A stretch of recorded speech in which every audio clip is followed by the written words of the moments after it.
May oral glucose test pala ako ngayon. Wala naman akong diabetes. Tapos may biniling powder si Baljit. Di ba sa Philippines, pinabili nila? Sa Philippines kasi diluted na yun, di ba? Inumin na lang. Tingnan yung struggle na parents. Tapos mamaya bata sabi, ay, we need privacy. We need ng different bahay. Daddy, alis na kami. Kuwawa ng Sara.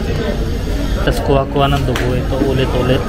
Saan kayo nakakita ng Indian? Tinatanggal niya yung chili powder sa fries. Ito pa. Ito yung ginagawa niya. Kasi this is appointed by Indian government. Walang ulan kaming. Kita niyo? Lapit na malapit yung cloud. God will start crying anytime. Because we already crying. See? These are our tears. This is not water. Di ba nung nakarang araw, nagpa-laboratory test kami. Pero hindi yun yung chika ko. Dahil ang chika ko ay, kasi yung OB-GYN ko guys, ko ay nag-resign siya sa Sohana Hospital. Siyempre, 3rd trimester na guys. Wala na akong balak magpalit ng OB. Sinali niya ako dun sa group, diba? Yung mga Indianang buntis. So, ang dami namin dun. Mga buntis. Tapos, lahat ng chika pupunta kay Sara. Daming chika. Lahat sila nako-confuse. Parang sa akin, paano yan? Saan kami manganganak? Ako, gusto ko mag-normal delivery. Pero wala naman tayong magagawa kung at least yung baby. Siyempre, kung kailangan cesarean, edi cesarean tayo. Hindi normal na yan. So, may check-up ako ngayon. May schedule din ako ng blood test. Kaya, naka-ready. Ayan tayo. Naka-fasting ako ngayon. Ito yung baon ko. Kainin ko mamaya pag nakuha na ako ng dugo. Dugo tsaka ihi. Where are you going, Wilman? He's going to get passport. Ano yan? Bread? Prata. Yan yung sa atin. Yun yung sa kanila. Ay, sa kanila yun? Gusto mo yun? Hindi yan na lang. Hindi, kung gusto mo yun. Hindi yan na mas easy kainin. Kaya mo. Bye, mami. Punta ka ba? Punta ka din doon? Ba't dala mo passport mo? Ano ba? Sa kanila. Ay, sa kanila yun. Kala ko. Sabay-sabay tayo. Ano Sabay-sabay tayo sa visa. Sila din? Pag hindi, pag tanghali na, patay na ako sa gutom kasi ang tagal ni Baljit. Wow! Hindi ka nahiya? Talaga naman. Oh, just ligo ka lang, agad Talaga na ako naman. ready. No, this is not fair. Full blast mo ng aircon, mainit sa loob. Full blast. 10 AM yung gising niya normally. Minsan 11. Kasi alas 2 na ako natutulog. Eh bakit aga ka tulog? Sino sabi sa'yo hindi ka pwede tulog?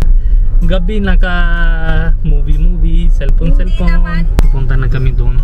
Tapos bound na kami pagkain kasi doon meron din restaurant sa loob kaso super anghang yung food nila kasi ano sa hospital, 'di ba? Naman ko pasyente yung kakain pero sobrang anghang. Siyempre, pag pasyente kain giging pasyente ulit. This works like this. Hawak mo. Person kain na fast food giging masakit siya. Admit sa hospital. Then relatives come to meet him. They give frutas sa pasyente, then kumakain sila sa labas sa cafeteria nila. Next time sila nagiging masakit. This cycle goes like this. Sino punta ng tingin doon yung pasyente, kumakain sa canteen nila, nagiging pasyente. Siya na next yun. Lapit lang yung hospital dito, kaya dito ko din gusto manganak. Tapos walang traffic, sobrang advanced. Tapos may robotic surgery din sila. Sa St. Luke's meron ng robotic surgery, di ba? May OGT test pala ako. May oral glucose test pala ako ngayon. Alam nyo, kahapon nag-chocolate ako. Wala naman akong diabetes. Tapos may biniling powder si Baljit. Di ba sa Philippines, pinabili nila? Sa Philippines kasi diluted na yun, di ba? Inumin na lang. Dito, i-mix sa water. Tignan natin kung masarap ba. Siyempre, sugar na yan. Ano masarap? Nabasa ko parang nakakasuka daw eh. Sabi Sino sa sabi? Philippines. Ihi muna ako. Get out. Hirap buhay. Sasalin siya ng powder. Tapos mamaya sabi na anak, pag konti malaki, gusto namin Si privacy. Alis na kami sa bahay. Si Sabi, kanina ko pa nararamdaman galaw na galaw. Gutom na siya. Tingin yung struggle na parents. Tapos mamaya bata sabi, ay, we need privacy. We need ng different bahay. Daddy, alis na kami. Oh. Hindi ganyan sabi ha. Tingnan mo yung video ko. Hirap ako sa'yo. Tapos ikaw pag konti matanda kami, alis ka na sa bahay para hindi ka na take care sa amin. Hindi pwede yun ha. natikman ko na, tapos nakaumihi. Tapos, tinikman ko itong glucose powder. Okay naman. Parang tubig na may asukal lang. Gusto mo?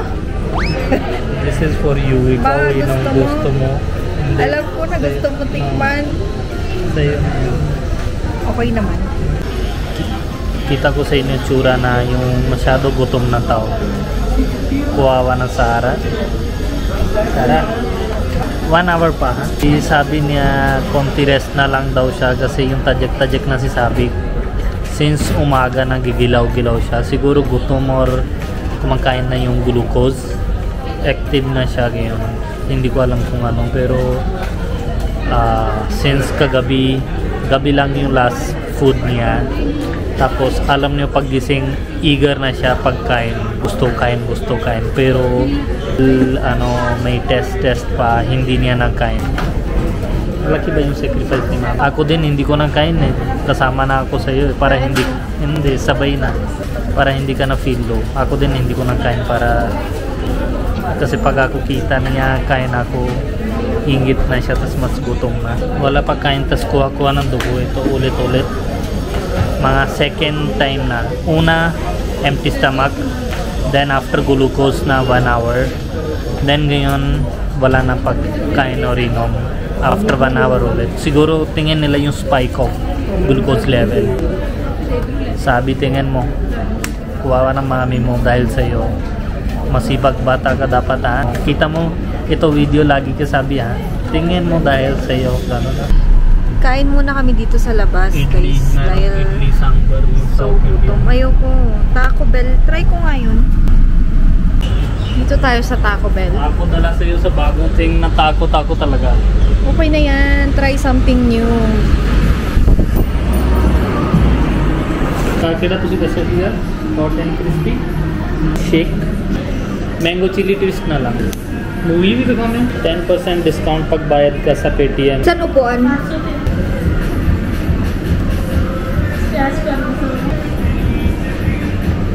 Saan upuan?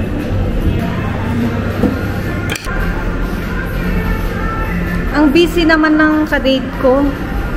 So busy. No. And bigay nila offer kasi kasama. 1:30 pa kasi yung result. Dito muna kami magpapalamig. Tapos, sumatawag na yung mga binan ko. Saan kayo? Sana daw kami. Thank you. Yan na ang pagkain. Tikman mo nga yung chili. Mango chili mo. Unahin mo yung mango chili. Ay ba? Spicy? Sino hinam na chili sa drinks? Kita niyo matapang kami. Grabe. Ma'am, sorry ba? Hanghang talaga ng ano? Pagkain sa labas. Tingnan nyo, oh. Red chili powder yan. Akala ko barbecue, mga ganon. Ito, ano, hindi ka ba Indian? Alam mo ano, palit ko. Kanina tanong ni Sarah kung, kasi madam, walang tao, di ba? Tanong ni Sarah kung ano palit mo dito. Pag sa'yo na. Una, tanggalin ko na yung red chili powder dito. Hindi, sabi ko, tingnan mo yung ambience. Parang hindi ko bet, sabi ko. Kung restaurant mo to, anong gagawin mo? Para gumanda-ganda. Sabi niya, sa food muna yung ayusin natin. Tanggalin natin yung red chili. May nachos. Tawag yung nuggets. Parang ang dami mong order. Yan, ganyan dapat. Jollibee. Saan kayo nakakita ng Indian? Tinatanggal niya yung chili powder sa fries. Siyempre, para kumakain ka. Ang bayaran na eh. Ito na yung napunasan na fries. Hello! Kita niyo, hindi ayos yung buhok ko. Ayos ko mamaya, huwag ka nasabi reklamo. Saan sila couple? Hindi ko nakita. Wala naman sa kwarto. Anong ginagawa na isang tao sa bahay? Ay nako, sakit sa ulo talaga ni kuya. Wait lang, kita ko sa inyo. Dati bilhin niya sa market yung isa na flute, tawag yun, flute. Tapos sabi namin, maayos. Ngayon, problem, ginagawa na siya sarili flute. Mga ilan araw, 3 hours morning, 3 hours gabi, hindi kami matulog, puro bebe. Next time, wag niyo na praise na ganyan na tao, masakit sa ulo ha. Wait lang. Ang ginagawa niya yung kwarto ng basura. Ito yung bili niya dati. Oh, ito. Ito pa. Ito yung ginagawa niya. Yan. Ngayon, mas malaki na ginagawa niya.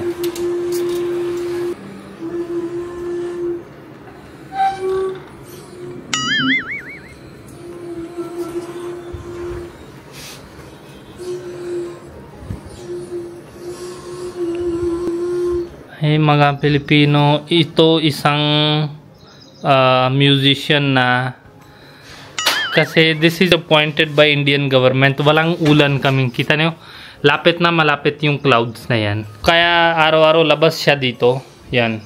Giging musician na. It's very near that God will start crying anytime. Because we already crying. See? These are our tears. This is not water. Just we are waiting now what time God will cry more. Ooh. Brother, what you finding from this? See, may ano siya gas dito yan. Walang kulang yung talent sa India, kaso basurang talent lang. We both brothers, we can make our own vehicle to go to moon. It's just he's busy in making flute. That's why we are on Earth as of now. So yan, punta kami ngayon ng Boto. Si Jahan na kasi hindi siya registered sa place na ito, pero I am registered, si Mami din registered. So ako, Mami and Daddy lang punta. Si Gurjit, proceeding officer siya sa voting. So kita nyo, yan yung naka-difference. Your vote. Ito daw yung votes ko. So ito kailangan ko kita doon. Di ba nung nakarang araw, nagpa-laboratory test kami. Tapos, okay naman lahat ng result. Wala akong gestational diabetes. So, pwede na akong kumain ng madaming matamis. Matamis. Hindi. Controlled ako sa sweet. Kumakain ako ng matatamis din. Pero, controlled. Kasi, alam niyo na, may history kami. Yung auntie ko, lola ko, namatay sila sa complication ng diabetes. Pero, hindi ko dinedeprive yung sarili ko sa sweets. Yung totally, wala ng sweets. No. Ano pa ba? Yung CBC ko, complete blood count, normal din. Tapos yung sa urine test, kasi di ba nag-fasting ako? So, yung pinasa kong urine is concentrated na ihi talaga yun. Madilaw yung ihi ko doon. Yun, okay din naman yung result. Yung pastels niya is thick. Tapos pinaulit, magpa-urine culture ako. So, kinabukasan, nagpa-urine culture. Tapos yung result is after 2 days. Normal naman. Negative sa bacteria. Pero hindi yun yung chika ko. Dahil ang chika ko ay, kasi yung OB-GYN ko, guys. Yung OB-gynecologist ko ay nag-resign siya sa Sohana Hospital. Kahapon, kagabi lang siya nag-announce. Papunta ka sa moon, diba? Yung ano yung driver mo natakbo na bigla. Tapos kayo na lang dalawa sa likod sa papunta, diba? Ganun yun. From starting, siya na yung driver namin. Tapos sa plane namin. Tapos bigla takbo niya. Tapos sabi niya, sige, bye-bye! Ganun, paglapit na.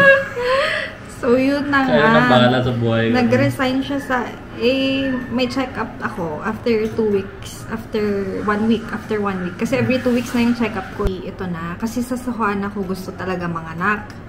Kasi, ano na since first check-up ko, doon na talaga. Tapos, familiar na ako doon. Yung pasikot-sikot doon. Tapos yung OB-GYN ko, alam niya na yung history ko. So, parang ayoko na magpalit ng OB-GYN sana. Tapos, dun sa hospital kasi na yun, dun din nanganak yung bilas ko kay Gorman. Sanay siya sa advice niya, tapos kumain. Yeah. Tapos, yung mga binan ko doon din nagpapacheck up. Siyempre, 3rd trimester na, guys. Wala na akong balak magpalit ng OB. Ikaw ba? May gusto ka bang mo ba ng iba? Maganda naman din si SP. So, ganito yung eksena. Kasi sinali niya ako dun sa group, diba? Yung mga Indianang buntis. So, ang dami namin doon. Mga buntis. Tapos, lahat ng chika pupunta kay Sarah. Daming chika. Lahat sila nako-confuse. Parang sa akin, paano yan? Saan kami manganganak? Same question. Sabi niya, kasi nag-resign siya kasi nag-focus na siya dun sa medical clinic nilang mag-asawa. Kasi yung asawa niya, orthopedic doctor din. Ano yung orthopedic? sa buto-buto. Monday to Sunday, doon na siya doon sa medical clinic nila. Hindi na dito sa hospital ko. Tapos, sa next check-up ko, doon na ako sa clinic nila mismo. Now, na-decided ka na? Kanina, hindi ka na-decide Actually, hindi ko nga alam. Ang assignment ni Baljit ay check na. Kasi affiliated pa rin siya sa 3 hospital. Ang assignment ni Baljit ay tignan niya sa 3 hospital na yon, ano yung maganda. Anong pinakamaganda. Maganda. Kasi ang hirap, ang hirap kasi mag-start ulit.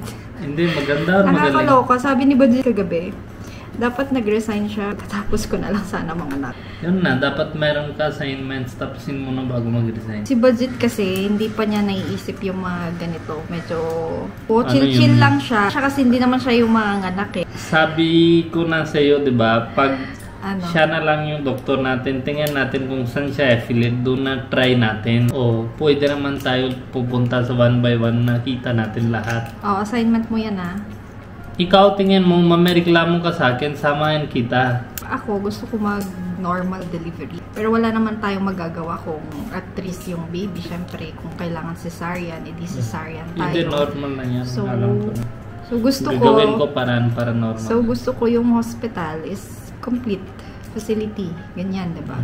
Ready sila. Sa Sohana kasi, super specialty hospital yon. So, talagang complete sila sa gamit. Hindi yung iba din complete. So, promise. Yun yung assignment ni Baljit na ngayon. Hindi assignment ko, assignment natin. Bigyan natin ng pressure si Baljit. Hindi pwede ganyan pressure ako. Tingnan mo, sabi mo, bili mo ko ito, bili yan. So, nakikichismis lang ako doon sa group.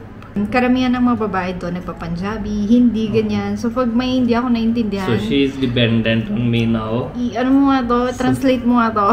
Pwede ako konti pressure. Panatag ako kasi andun, very vocal yung mga Indiana doon. Yung mga symptoms nila, parehas pala kami. Tapos pati issues ng mga biyanan nila, sabi nila doon.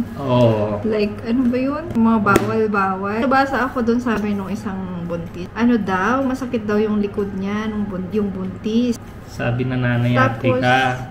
Sabi nung biyanan niya, kita niyo updated ako. Pinagtatrabaho pa rin siya sa bahay, ng gawaing bahay. Tapos isang suggest niya, pupunta ka sa mother home mo. So sabi naman ng isang buntis, alam mo, pumunta ka na dun sa nanay mo. Uwi ka sa nanay mo. Sabi niya. So yung buntis, dahil masakit yung likod niya, kumuha siya ng magmamassage sa kanya. Sabi ni nanay, ate. So ito na naman yung sabi nung nagmamassage sa kanya, dapat kasi hindi ka na nagtatrabaho. Alam niyo na, lahat na Indian family chika punta sa tinga niya. 40 to 60% girls, they have a conflict with their mother-in-law lagi.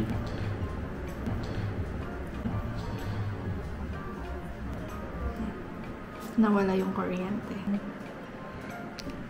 Gumagana pa din. Yung iba. Yung isang ilaw na wala na.